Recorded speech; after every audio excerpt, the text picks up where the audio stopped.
Hello friends, सलाम वालेकुम। तो कैसे हैं आप? उम्मीद करता हूं कि आप लोग सही हैं। तो सऊदी अरब की लेटेस्ट न्यूज़ लेकर के आपके सामने फिर से हाजिर हूं। तो वीडियो शुरू करने से पहले आप लोगों से एक छोटी सी रिक्वेस्ट है कि चैनल को अगर पहली बार देख रहे हैं तो प्लीज़ चैनल को सब्सक्राइब कर दें, लाइक कर दें, कमेंट कर दें और बेल आइकन को प्रेस करके ऑल पे क्लिक कर दें ताकि आने वाली हर वीडियो की नोटिफिकेशन आपको मिलती रहे। तो चलिए वीडियो शुरू करते हैं। तो शुरू करते हैं। सबसे पहला खबर यहाँ पे आपको बता रहा हूँ कि सभी दोस्तों को पता है कि 28 मार्च से सऊदी अरब में सऊदी जश्न होने वाला था और हो रहा है और शुरू हो गया है। बहुत ऐसे सेक्टर में जो है सऊदी जश्न शुरू हो गया है और बहुत लोगों की नौकरी जो है ख़तरे में आ गई है। दूसरी बात यहाँ पे कि उन लोगों को जो सऊदी अरब में पहले से काम कर रहे थे उनके ऐसे 7 सेक्टर बनाए गए हैं, 7 ऐसे जगह बनाए गए हैं जैसे कि शॉपिंग सेंटर हो गया, सर्विस एजेंट हो गया, रेस्टोरेंट हो गया, कैटरिंग हो गया और सेंटर पॉइंट हो गया। ऐसी बहुत 7 ऐसी जगह हैं कि जहाँ पे जो अजनबी और लोग को हटा करके जो हाई पोस्ट पे सुपरवाइज़र, मैनेजर, इन सब पोस्ट को सऊदी जश्न किया जा रहा है। क्या पता कल किसका किसका नंबर हो, नहीं हो, जो भी होगा वो अच्छा ही होगा। तो इसका दूसरा फेज चालू हो गया। दूसरी खबर यहाँ पे ये है कि 4 यमनी को कल परसों के डेट में अरेस्ट किया गया है। अरेस्ट करने का रीज़न ये है कि उन लोगों ने एक डिलीवरी एजेंट को उनको मतलब के लालच दे करके उनसे लूटपाट और मारपीट करने का केस हुआ है, तो उसके वजह से उसको अरेस्ट किया गया है। तो हमारा ये आप लोगों से बहुत सारे हमारे दोस्त हैं, बहुत अलग अलग कंट्री से यहाँ पे आए हुए हैं जो डिलीवरी का काम करते हैं।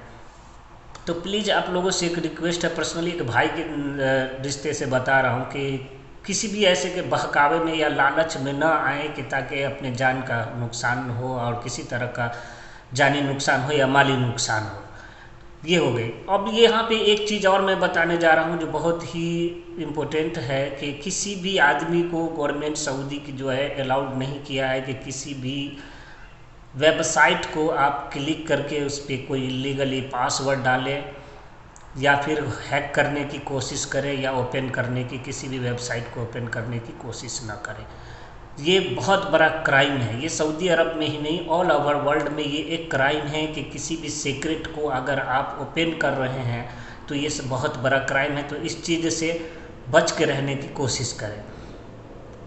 उसके बाद एक जानकारी और है कि सऊदी अरब में जो भी खारजिया लोग हैं जो दूसरी कंट्री से आए हुए हैं, यहाँ पे भीख मांगते हैं, उन लोगों के ख़िलाफ़ सख्त कार्रवाई हो रही है और उन्हें 1 लाख रियाल का जुर्माना किया जा रहा है और उनको डिपोर्ट किया जा रहा है। डिपोर्ट में इस तरह का डिपोर्ट नहीं है कि हाँ आप अभी गए और फिर आप एग्ज़िट दिए, डिपोर्ट किया गया तो आप वापस आ सकते हैं, ऐसा कुछ नहीं है। आपको फाइनली परमानेंट बैन करके वहाँ पे भेजा जा रहा है और जेल भी है 1 साल के लिए और 1 लाख रियाल का जुर्माना भी है। इसके बाद सबसे अहम इस वीडियो का सबसे अहम और इम्पोर्टेंट इन्फॉर्मेशन यहाँ पे ये है कि एग्ज़िट और री एंट्री को लेकर के। तो एग्ज़िट और री एंट्री को लेकर के यहाँ पे क्या है कि सऊदी अरब में जो मिनिस्ट्री ऑफ इंटीरियर और मिनिस्ट्री ऑफ एक्सटर्नल अफेयर जो है उनका एक बयान आया है जो ट्विटर पे मैंने देखा, ट्विटर हैंडल पे। तो मैं आप लोगों को सामने स्क्रीनशॉट में आपको दे देता हूँ।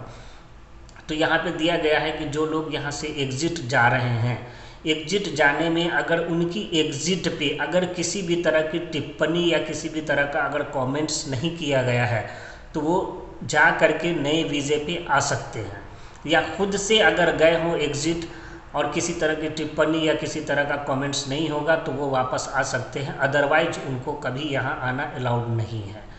तो उसमें टिप्पणी किस तरह की टिप्पणी है वो मैं आपको बता दे रहा हूँ। पहली नंबर बात कि जिस प्रोजेक्ट पे हम लोग काम करते हैं या जिस कंपनी में हम काम करते हैं उस कंपनी में फिज़िकली या मेंटलिटी हम लोग किसी से इन्वॉल्व नहीं है। फिज़िकली का मतलब हुआ किसी के साथ मारा पीटी ना किए हों, और मेंटलिटी की बात यहाँ पे ये है कि किसी के बारे में हम कुछ गलत कमेंट ना किए हों, गलत ऐसी कोई बात ना बोले हों जिसकी वजह से हमें एग्जिट दिया गया हो। या फिर सऊदी अरब में हम ऑन द वे चलते हैं, रास्ते पे चलते हैं, गाड़ी से चलते हैं या किसी भी तरह से हम लोग वॉकिंग करते हैं तो उस समय में किसी भी लोकल को हो या किसी भी कंट्री के लोगों के साथ में हम लोग बदतमीज़ी ना किए हों। तो इस तरह का बहुत सारा ऐसा केस पहले भी हमने को देखने को मिला है कि कुछ उल्टा सीधा बोल देने की वजह से कंपनी के ऊपर केस भी हुआ है और कंपनी उसको एग्जिट दिया है। और एग्जिट देने का रीज़न यहाँ से मिसबिहेव का रीज़न दिया गया है कि किसी लेडीज़ के साथ में या किसी भी गैर मुल्की के साथ में मिसबिहेव ना किया हो, इसके वजह से उसको वहाँ से निकाला जा रहा है। और चोरी तो सबसे बड़ा क्राइम है यहाँ, तो आप लोग जानते हैं अच्छी तरह से कि चोरी करना बहुत बड़ा क्राइम है यहाँ पे। और चोरी की भी अगर टिप्पणी अगर आपके एग्जिट पे दिया गया हो तो आप कभी सऊदी अरब में वापस नहीं आ सकते हैं।